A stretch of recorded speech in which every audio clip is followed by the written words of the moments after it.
Hello, everyone, and welcome to Slash Film Daily for October 30th, 2017. On today's show, we're going to be talking about a bunch of news, including the end of House of Cards and the allegations against actor Kevin Spacey, a Black Widow comedy film, will Star Wars Last Jedi reveal Rey's parents, a Quantum Leap movie, and a Blair Witch TV series. All that, and at the water cooler, we'll be discussing Disneyland and Guardians of the Galaxy Mission Breakout, Monsters After Dark, and the World Series. This is Peter Sciretta, and joining me today are Slash Film senior writer Ben Pearson. Hey, what's up? And Slash Film managing editor Jacob Hall. Hello, hello. Okay, guys, join me at the water cooler. What have you been up to this week? And I know probably a lot of us have been watching Stranger Things. I have not yet finished Stranger Things 2. I'm 5 episodes in, and I'm enjoying it. But tomorrow we're going to do a spoiler-filled Stranger Things 2 discussion. So if you are like us and are binge-watching your way through that new Netflix TV series, then join us tomorrow as we discuss our thoughts and our reactions to the whole series on this podcast. But let me tell you about a little bit about what I did over the weekend. I went to Disneyland and finally got to experience Disney California Adventure for kind of the first time ever has had their Halloween time. Disneyland famously, decorates their whole theme park every October, and Haunted Mansion becomes Haunted Mansion Holiday, and Space Mountain becomes Ghost Galaxy. But for the first time ever, Disney California Adventure has kind of been all Halloweened out. Cars Land has been transformed into a Halloween version, like Haul Oween version of Cars Land, and Guardians of the Galaxy Mission Breakout. This is probably the most interesting part of it, is they've already made a sequel to the Guardians of the Galaxy Mission Breakout, and it happens every night during Halloween time after 6 p.m. If you go on the ride, it's basically, to give you the basic gist, Guardians of the Galaxy Mission Breakout, it takes place in the Collector's Museum. The Collector has acquired one of his greatest things, and that is the Guardians of the Galaxy, and basically Rocket recruits you to go and rescue them from the museum by using this falling gantry-way, which used to be Tower of Terror. So that happens during the day, and at night, basically, what happens at the end of the ride is you allow the Guardians of the Galaxy to escape, and also all the monsters and creatures and things in the Collector's collection to escape. So at night, this new version of the Guardians of the Galaxy Mission Breakout is called Monsters After Dark.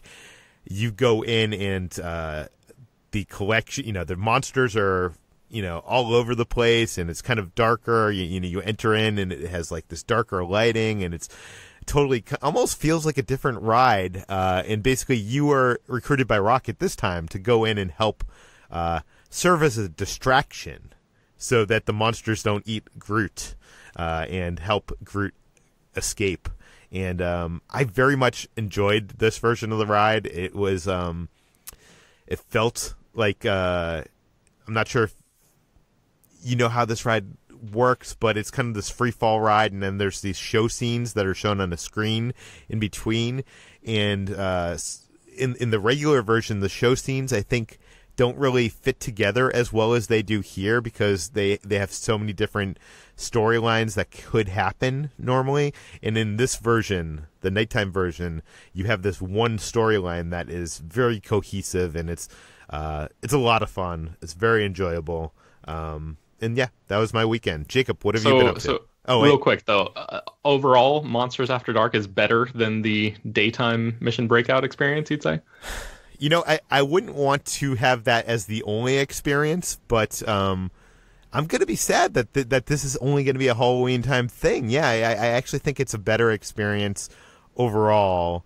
Although some things are missing, like Cosmo. Spoilers, but Cosmo the space dog does get rescued by Guardians of the Galaxy in the irregular attraction. So in the queue, he's kind of missing from the queue. So there's some cool things missing that you wish were there because of this being a sequel. They can't be there. But I kind of wish they kept this as a all year long at nighttime. This attraction turns into Monsters After Dark. Yeah, I don't want to drag this out any longer, but real quick, do you think they'll keep updating it for every major holiday? Like, do you think they'll do something for Christmas too? I wonder how many storylines they could come up with, though. Like, how many sequels to this can you invent? Although, I don't know. I kind of love that they're doing that, though. That they're giving you a reason to go back and experience this attraction. Although, it's kind of I've always wondered, like, people that go to Disneyland on holiday and they've never experienced Haunted Mansion because they always get Haunted Mansion Holiday, which is the Nightmare Before Christmas version of Haunted Mansion. So it kind of worries me that, like, people, if they do this for every holiday and people are coming, on vacations during the holidays, that they might never actually get to experience the actual real ride itself. Mm-hmm. But, yeah, I don't know. It'd be interesting. Isn't that always the case, Peter, where but Disneyland tends to have the same passionate local following who come several times a year, which is why they can get away with this, whereas Disney World doesn't have nearly as many complete changeovers because the impression seems to be that people come to Disneyland, come a couple times a year, they see the same thing, they're happy for changes. Or people who go to Disney World are the people who are like, this is my one vacation in 10 years. It has to be what I want as opposed to a regular thing. That's what I've always heard. Now, I'm wondering if you had a perspective on that. I've always heard that, and I do notice when I'm at the park, there's a lot more annual pass holders here than it seems like there is in Florida, but it's all anecdotal evidence, and I don't think Disney has ever really commented on it either way, so I don't know. But Jacob, what have you been up to this weekend? Well, I'll be up front. I'm not a huge sports fan, but I am in Texas, and the Houston Astros in the World Series, which means I've been watching the World Series and a lot of baseball the past few days. It's not that I dislike sports. I actually quite enjoy watching sports, but I'm like a Catholic who only goes to church on Christmas and Easter. I only watch the World Series, only watch the Super Bowl, only watch the finals. I only want to be there for the big events. I don't want to do the work the rest of the year. And this has been a really exciting World Series. I mean, for those of you who haven't been following it, it's the Los Angeles Dodgers and the Houston Astros. The Dodgers have not won a World Series in nearly 30 years. Astros have gone to the World Series once, and they were shut out. And this series has been neck and neck because both teams clearly want this. They really want it. And last night, the Astros ended up taking the lead 3-2 in the overall series out of 7 games. But it was a neck and neck all night, like people taking dramatic leads followed by dramatic 3 home runs, score 3 runs scored at once via dramatic home runs. You'll see. I don't know much about sports, so I'm gonna start saying a lot of wrong words, and I'm sure a lot of sports fans are going to be like wincing throughout all of this. But I really like baseball. Is a game that I often find boring. I think it's fun in person when it's an experience. But if all of baseball is like the World Series, I'd probably watch baseball more often. It's a really exciting, tense game. I've always enjoyed sports as a cinematic thing, in that I don't like the game of numbers. I like the game of personalities clashing, of hopes and dreams being dashed, of a story being written in real time, triumph and failure, and shame and joy. And you don't get a more cinematic World Series than what's been going on these past few games. It's just been up and down and crazy, and both teams are excellent, and both teams are playing at their height, and anybody can win at any point. And I watched it in the first half of the game at a local bar last night, and the entire bar was into it, clapping and cheering, and it was a really great communal experience. And we went home and watched the second half at home, where it went into a 10th inning, and I wasn't in bed till 1 a.m. because of how late it went, but it was. I don't know. As somebody who's only a moderate sports fan, it's been genuinely like magical to watch. I can only imagine what it's like for actual baseball fans, people who are actually sports fans who actually follow this. I'm excited to see them excited because if I'm enjoying it this much, I can only imagine what a real baseball fan is feeling right now. Yeah, I'm the furthest thing away from a sports fan. I'm a sports hater, so I'm not sure I can relate to this experience. Ben, you haven't been watching the World Series? No, I have not really. I have been watching Stranger Things, but we'll talk about that tomorrow. Yeah, it's strange here, actually, because I'm in Los Angeles, and the Dodgers are in this World Series. And LA, I feel like, is not usually a sports town, but I feel like all of a sudden, all of LA are Dodgers fans, it seems like to me. People I did not know were Dodger fans or Dodger fans. I'm not saying they weren't, but it seems to me that way. Yeah, I mean, LA is a very performative town in general, so there's probably a lot of that going on. Yeah. Let's get to the news. First up in the news, House of Cards is going to end with season 6 amidst allegations against Kevin Spacey. Jacob, this is a two-part story. What do we know?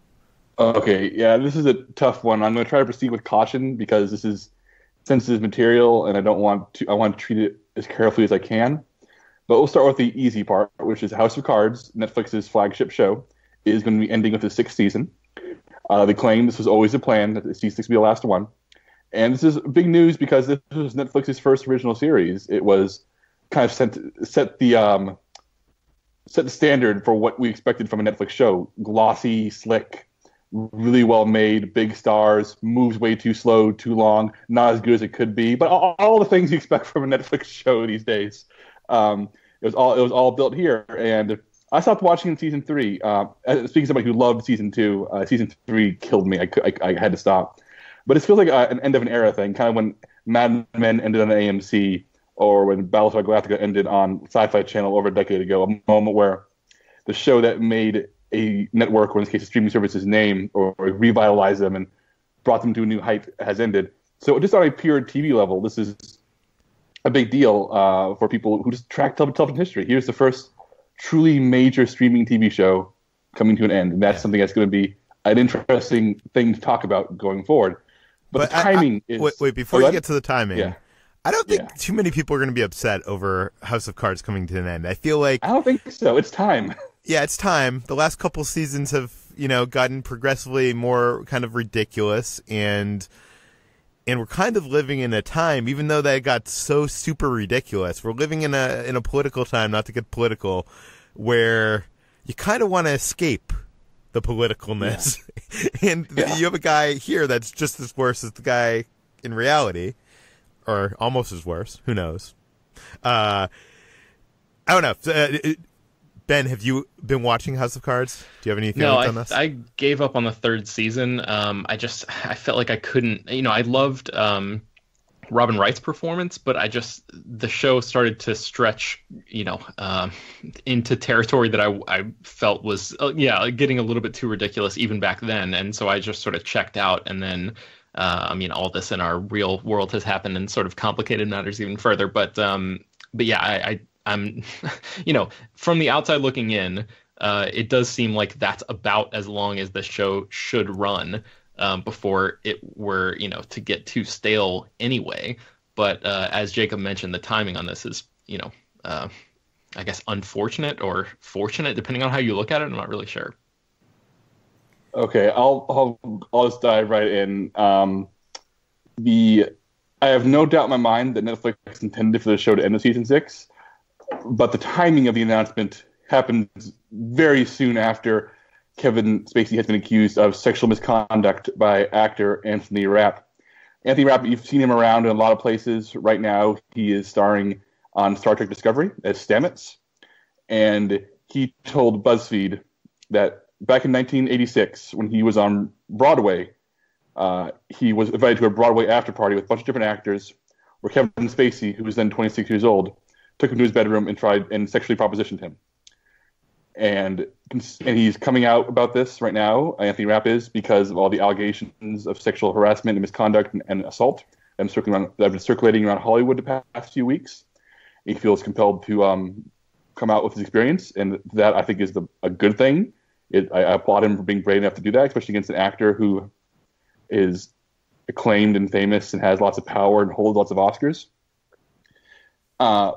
But the issue here is that Kevin Spacey's apology is the worst kind of apology. And a lot of people have said more eloquent than me, but his apology is also his coming out. He says in a letter posted to social media that he is gay. He's a gay man. And that he describes his behavior as deeply inappropriate drunken behavior. and he is sorry for all the feelings he described having carried with him all these years. And what I hate about this letter, what I think a lot of people who are LGBTQ hate about this letter, is that he's trying to come out and rally the support of this community, of which he's been closeted and hidden from for years, and while at the same time saying, I'm gay. It's not my fault. I tried to assault a child. Come support me because I'm gay. Well, he's actually not even taking responsibility for that. He says he doesn't remember it. Yeah, that's more accurate. And I'm just looking at this, and it just makes me angry because so many gay men have fought for decades and centuries against the stigma of all gay men like to have sex with children. That's been the excuse to kill gay men, to assault gay men, to fire gay men. And here's Kevin Spacey trying to deflect this allegation by saying, "Hey, I'm gay," and that's so deeply offensive and horrible. And maybe I'm speaking out of turn here, but I feel like Kevin Spacey's sexuality has been one of the worst kept secrets in Hollywood. I feel like it's been like something he hasn't even been closeted as much as he hasn't talked about it. So to try to engage in the community he's never been a part of for all these years, to defend him in a time where he's done something deeply inappropriate, is a slap in the face to every single person out there who belongs to the community. It is shameful. And here's the thing. I'm not prepared to call Kevin Spacey a pedophile. I'm not prepared to say he's screwing a bunch of children. There's no evidence of that right now, but there is evidence of him writing a really, really, really crummy, wrong-headed apology. Well, tell me this. In a really bad situation. Let's play devil's advocate. Let's play that, that this didn't happen or whatnot. Just like in that world. In what world do you invite a 14-year-old actor to a party where there's, alcohol and, I don't know, it seems a little weird. It is weird, and it lines up with, you always see these stories from child actors about Hollywood parties where powerful men take advantage of children. And it's one of those things we'd like to stick our fingers in our ear and try not to listen, because the implications of people who are creating the movies and shows that we like are doing horrible things. And like I said, I'm not prepared to say Kevin Spacey's an out-and-out pedophile who's been molesting children left and right, but I am saying that it's time for us to start listening. And when Anthony Rapp has the courage to come out and against somebody who could probably end his career if he wanted to, at least he could have before, maybe a couple months ago, before people started really, really fighting back against this kind of stuff. And it's our job to listen. It's our job to believe the victim, because I'm tired of hearing hushed stories of horrible things. I feel it's time to drag them out. And Kevin Spacey's a brilliant actor. I love watching him in things. He's really good in House of Cards where he's hamming it up, but I'm not going to let my enjoyment of somebody's acting and performances blind me to the fact that something really, really bad has happened. Yeah, I think that's the best way to approach that, and that's the key point, is that it's time to start listening to these people. I've seen responses on social media to all of this stuff that's come out over the past 24 hours, and people being like, "Oh, who's this nobody actor? He's just trying to take down somebody who's successful or whatever." And that kind of bullshit has to stop.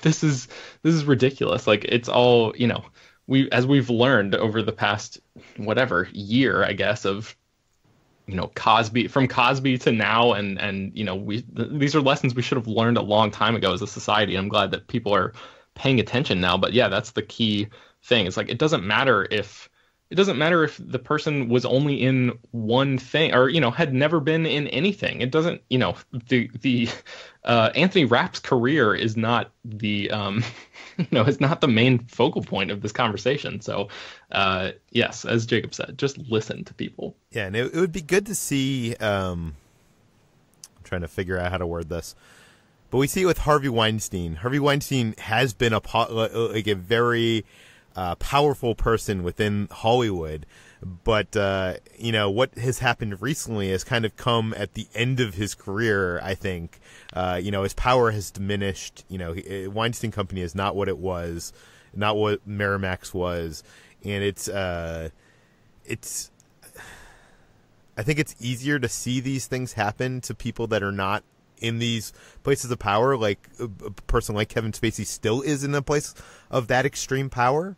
And I would like to see more people actually come out, be encouraged to come out in those circumstances and not just the circumstances where it's easier. Does that make sense? Not to diminish, to speak out. Yeah. to speak out. Not to diminish anybody who has spoken out, but I feel like this industry is harboring a lot of people that are still in high power, and I think there's still a worry. Do you know what I mean? Yeah, for sure. I do. Before we change subjects, I think we're about to. I do want to read Zachary Quinto's statement on this. I feel like a lot of people responded. I feel his is the most eloquent response, and I want to just share it real quick. It is deeply sad and troubling that this is how Kevin Spacey has chosen to come out, not by standing up as a point of pride not by standing up in the point of pride in the light of all of his many awards and accomplishments, thus inspiring tens of thousands of struggling LGBTQ kids around the world, but as a calculated manipulation to deflect attention from the very serious accusation they attempted to molest one. I am very sorry to hear of Anthony Rapp's experiences and subsequent suffering, and I am sorry that Kevin only saw fit to acknowledge his truth when he thought it would serve him, just as his denial served him for so many years. May Anthony Rapp's voice be the one which is amplified here. Victims' voices are the ones that deserve to be heard. I feel like that says better what we've been trying to say this entire time than we were. Okay, also in the news, Thor Ragnarok director Taika Waititi is interested in making a Black Widow comedy film. Ben, what do we know, and do we want this? So in an interview with IO9, they asked Waititi if he was interested in directing any other movies about other Marvel characters. And he said, in all honesty, I reckon I could probably bring something pretty unique to any of the franchises, so I'd love to see Black Widow. And that response sort of took people by surprise.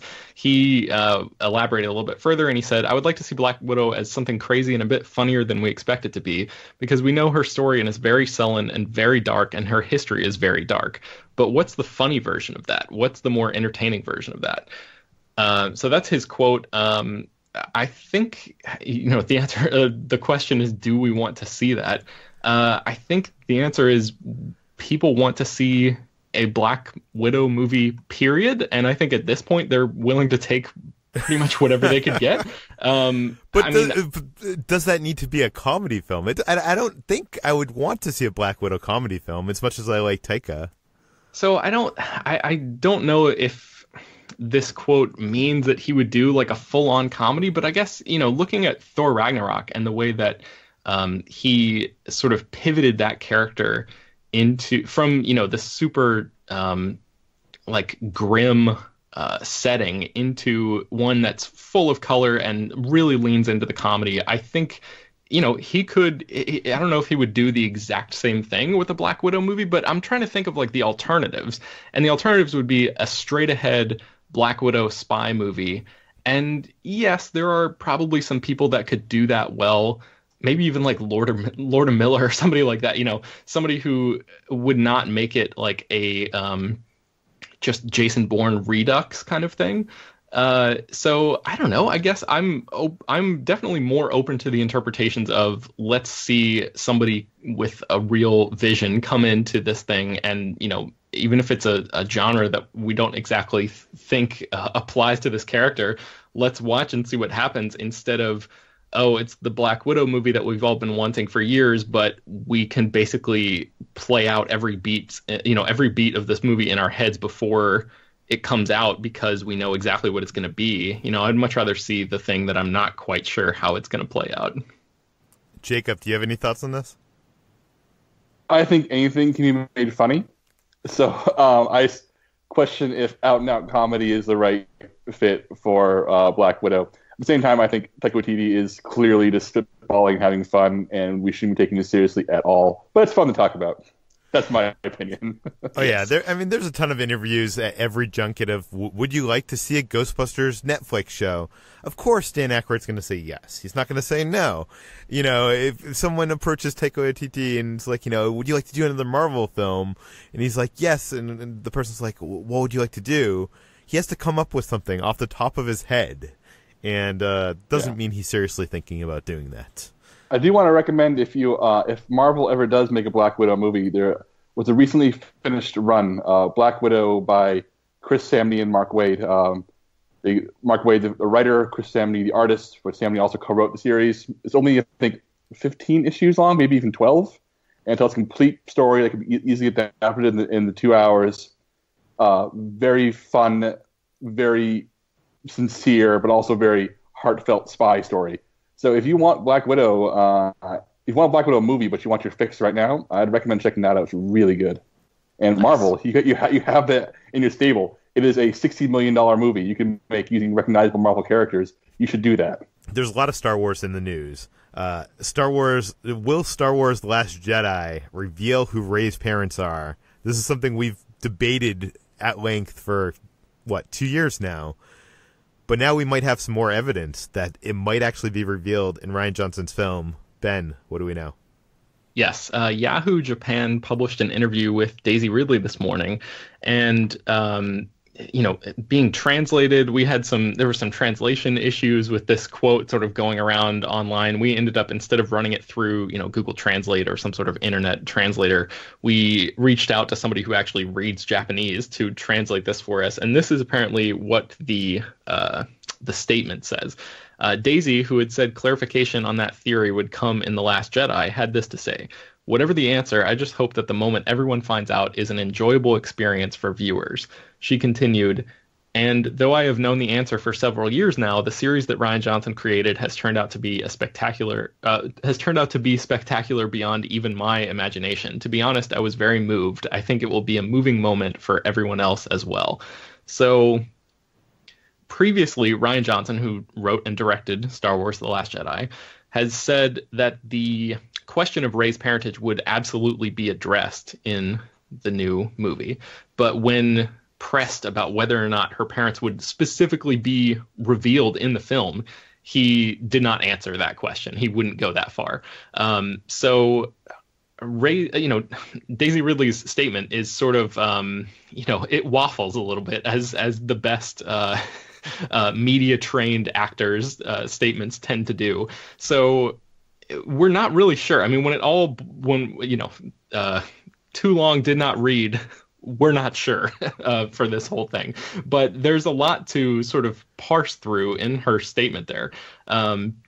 Whatever the answer, does that mean whether or not we find out who her parents are in The Last Jedi? She hopes that this moment, that she says, is an enjoyable experience for everybody. But we don't know that this moment is actually going to be found within that movie. I don't know, Peter, do you have any thoughts on this? I don't know. It's hard because this is translated from English into Japanese and then back to English. So we're on the third level of translation. Mm-hmm. So it's hard to get it's hard to see what is actually being said here, but it seems to me, at least from the translation, that she's saying something happens in Rian Johnson's film to either confirm or debunk the theory that Rey and Kylo are brother-sister. Is that what she's saying? What they're saying? Well, there's an earlier part of her statement that says, "As for the relationship between Luke and Leia, a popular theory has come to be that the two were incestuous siblings." And I think some of that is probably lost in translation. I don't think that there's a real theory that claims that Rey is the daughter of Luke and Leia, who are brother and sister. I feel like that's probably not exactly what this statement is saying, but she does, say that she was moved, and I think it will be a moving moment for everyone else as well. But it's still sort of unclear if she was just moved at the experience of watching what Rian Johnson put together, or whether she was moved at the actual reveal of who her parents are that takes place within the confines of The Last Jedi. Again, it's very sort of nebulous about what exactly this means. I suspect that as we're over a month away from the release of the movie at this point, a month and a half about, and I feel like more interviews are going to come out before the film debuts, where maybe we can get a little bit better answer on this, or at least a better angle on this before the film comes out. So stay tuned is what I would say. Yeah, and I would say, if I had to guess, and I don't know anything, if I had to guess, I would guess that we will find out who is not her parent. There will be a reveal of possibly Luke is not her parent. Do you know what I mean? I feel like she's going to confront someone about it, and we're going to find out. It's going to eliminate one of our big options, but I don't know that's going to happen, but that's my suspicion. that we're not if I had to guess, I would say that we find out who one of her parents are, but not the other. And that seems, if you watch Ryan Johnson's video response, which I linked to in the article, where he talks about how the question will absolutely be addressed, he seems very, very close to revealing something. And you can almost, slot that answer in to, reading his body language and stuff. It makes it seem like he knows that whatever decision he made is going to be a little divisive and is going to, have people talking. So I feel like something like that, where he sort of halfway answers the question, is a likely response here. And next up in the news, we have a bunch of TV shows turn movies and movies turn TV shows. First up, let's talk about Quantum Leap. Apparently a Quantum Leap movie has been written. Jacob, what do we know? Well, those of you who may remember this, and those of you who do not, Quantum Leap was an NBC science fiction show that ran from 1989 to 1993, starring Scott Bakula as Dr. Sam Beckett, who was displaced from time, and each episode would jump to a new time period and find himself in a new body, or he'd be forced to right a wrong of some kind. And his only guide was Al, who was a hologram from his time in the future, played by Dean Stockwell. And it was essentially this really fun show where each episode was essentially its own anthology series. He wakes up in a new body, has to solve a mystery, prevent a crime, change somebody's life, and then once he does an act of good, he's teleported to a different time, a different body, and cycle continues for 5 seasons. And Donald Bellisario, who created and ran the show, was at the LA Comic-Con this weekend with Scott Bakula for a reunion panel, and he revealed, I'm quoting him now, "I just finished writing a Quantum Leap feature. I don't know what's going to happen with it, but I did write it." So that could mean a number of things. Could mean he wrote it for fun. He wrote it trying to get sold. Who knows what happens? And when pressed for more details, all he said was, "I write things exactly the same way. I just start writing. I let them take me wherever it's going to take me. I'm entertained the same way the audience is. So I just put Scott and Dean in my head, kind of rebooted them, and went from there." He doesn't say, but he says reboot, but the way he says it means one of two things. He's saying his screenplay is a total reboot of the whole concept, a movie that takes these characters and starts over again, or is it the reboot we were seeing with the likes of like Blade Runner, where it's a reboot with a bunch of new characters that also ties in with a sequel. I mean, even Star Wars: Force Awakens is in many ways a reboot sequel in how it resets the table with brand new lead characters and brings people back in. But I'm going to spoil Quantum Leap now. I'm sorry, it's been 23 years. But at the end of the show, Sam Beckett decides to stay unstuck in time. He decides to keep jumping throughout time forever, and not have the chance to go home. And the last thing you see in the show is a black screen with a white title card saying Sam Beckett never returned home, and he continued to jump for the rest of existence. And it was really controversial at the time. I really like it. But it means that, in theory, Sam Beckett, Scott Bakula, is still out there, still doing good across the universe and across time, which means a young star, a Ryan Gosling type, or a Garrett Hedlund type, one used the Tron Legacy comparison, could stumble into this universe, encounter the old star, and reboot the series in that way. But I'm also a huge fan of Quantum Leap. I would love to see a Quantum Leap movie. I grew up watching reruns of this show on the Sci-Fi Channel back in the day. And it's just the most fun show. It's so whimsical and so funny. And the concept allowed for it to be anything it wanted on a week-to-week basis. So I guess I have 2 questions for Ben and Peter. Did you guys watch Quantum Leap? And does this movie sound like a good idea in any capacity? I've never seen an episode, but I'm wondering, because in a TV version it sounds so primed for that sort of anthology style, or not anthology style, but like where every episode is a new thing and they can tackle so many new things. I wonder if a movie would sort of lose some of the magic of it, because if you have him, I don't know, leap into multiple bodies across the film, I could easily see that being like a very disjointed movie overall, because I feel like they would have a lot of different styles to cover in one presumably 2-hour period. Peter, did you ever watch the show? I did watch the show, and the show was entertaining for its time. It was very episodic. I would think that if they're doing this, it's going to start over with Sam, with the whole beginning of it. Do you know what I mean? And the interesting thing, I think, is the shows were very episodic, with him kind of going into a body each show, if I remember it correctly. I feel like the movie would have to do more than that. I feel like it has to be more than just a long form version of that episodic TV show. So I think you would have to somehow have a connected story over a bunch of different bodies and times. I'm not sure how that would work. My fan pitch, my fan fiction, would be a scientist is sent through time to track down Sam Beckett, and has a new machine that lets him jump from time to time under his own control, but maybe doesn't have the same choice as which body he goes into, so comedy can ensue. And that way it's a search, like a manhunt through time would be my fan fiction. But otherwise, yeah, it's such a great TV concept, such a great comfort food, you know what you're going to get each episode concept, that I'm not so sure what a movie looks like, but at the same time, I'm all about Quantum Leap. I would happily watch more. And last up, a movie that could become a TV series. Apparently a Blair Witch TV show is in the works, but do we need it, Ben?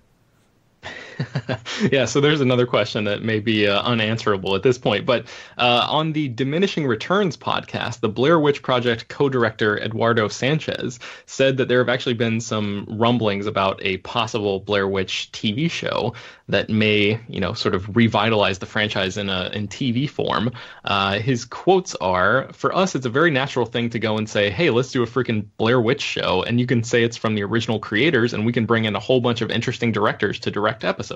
And the podcast's host said, "Would you see that as an anthology thing with prequel episodes, or would it all be found footage?" And he responded, "Well, I can't really discuss. I think that the idea of a Blair Witch anthology has always been just a really interesting thing. You're close. You're in the ballpark. I think it might be one of those things that might be, the more you think about it, you're like, that might be perfect. A TV show, So we'll see what happens. But I think that's the next big thing for Blair Witch, probably TV." So he also clarifies that Lionsgate owns the rights to the franchise, and they would ultimately have to, make that decision and sign off and all that stuff. But the idea of a Blair Witch TV show is, with the original creators is kind of interesting. It's also worth noting that Danielle Myrick, who is the other co-director, said on social media, he responded to this news story sort of making the rounds, and he was like, "Wow, this is news to me." So he apparently has not been contacted by Lionsgate about this, but so I'm not sure how far along this potential TV series actually is. It seems like if Sanchez is saying, "Hey, put the original creators' names on it," then at least one of those, or you would think that both of those creators would be at least aware of a script being written or something. So this is probably just in the very, very early stages, but that, as somebody who has only seen parts of the original Blair Witch Project, I've never actually seen that movie all the way through. I know I should be banished into a place where only podcast hosts have to watch everything before they speak about them with any sort of authority. But I'm sure you guys have seen the original Blair Witch Project. Do you think that it's the basis for a decent TV series? I think there's an interesting jumping off point here. I mean, the original one is very much it's so many found footage movies take that style and don't understand what it is, whereas the original movie is found footage to the point where it is often a little boring, often a little slow, and often a little convoluted in a way that makes it feel like real documentary footage, in a way that makes it have a reality to it that no other movie of its type has really captured. And watching it and thinking about this, I'm imagining like a Netflix style Making a Murderer style documentary series about the Blair Witch, or about the legend of Blair Witch, maybe spirals into a horror story. I think there's definitely something here if they choose to embrace the format. I think so often found footage horror is about just a cheap way to film a movie, or an easy way to film a movie, as opposed to here's my snobby answer. So much weird fiction, so much horror from the 19th century through maybe the 1930s and beyond. It's all found documents. There are diary entries, suicide notes, letters. So the idea of found footage as a thing is a horror format. It's been around for well over a century, and everybody from Edgar Allan Poe to H.P. Lovecraft to Ambrose Bierce has used it. Dracula is a series of diary entries. So I think this is as pure a form of horror as there is. But all those stories and the best found footage movies are ones that take advantage of the fact that they are a document, that they are being discovered, that they are not providing easy answers or making it always as coherent as a viewer or reader would like. So I think there's something really cool about taking that concept and making it into a multi-chapter thing as opposed to a one-and-done movie or story. But that's just me showing my love for found footage. I really do think it's underrated. But I'm curious what you guys think about found footage in general or about a found footage TV show. Well, I like found footage, and I'd like to see a found footage TV show, but I don't think this is ever going to happen. I don't think there is a story in doing a found footage Blair Witch TV show. But what you mentioned is actually very interesting, Jacob, I think, because I think Netflix is the only platform that you could release, almost like how Blair Witch was released, almost like, when it was released, people thought it was a real documentary. It was real footage that, was found and put together. It would be great to see Netflix release a documentary, quote unquote, that ends up being like a horror film, but, it's like over, 8 episodes or something. It's like, Making a Murderer or American Vandal. I guess American Vandal is a mockumentary, right? But it's like that where you're not sure if it's real or fake, and you're going along for the ride. I think that could be cool. Yeah. Also, I really like 2015 Blair Witch, or 2016, whatever year it came out. I'm a big fan of that movie. I think I'm the only one. Well, see, that's also the problem, is that movie made no money, so I can't imagine a TV channel or network wanting to spend money on a Blair Witch TV series. But maybe I'm wrong. And I think a big part of that was like the surprise factor and like the unknown factor of like, is this real? Is this not? And I think the movie, capitalized on that in a big way by doing the whole like last minute reveal that, oh crap, this is actually a sneaky Blair Witch movie. And I just don't know if that same surprise factor would work in a TV format, although what you guys are talking about, that sort of documentary style approach, does sound sort of intriguing. So I don't know. They would have to find a new way to package it and get people excited about it, like so excited that maybe they forget that the previous movie didn't make that much money. But that sounds like a tall order. The previous 2 movies didn't make that much money.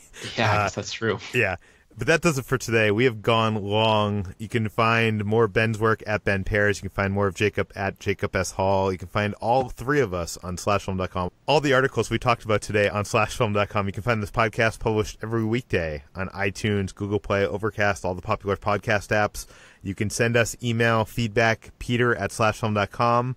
And please go to iTunes, give us a rating, give us a review. We appreciate all the positive feedback and none of the negative feedback. Yes, we will see you tomorrow.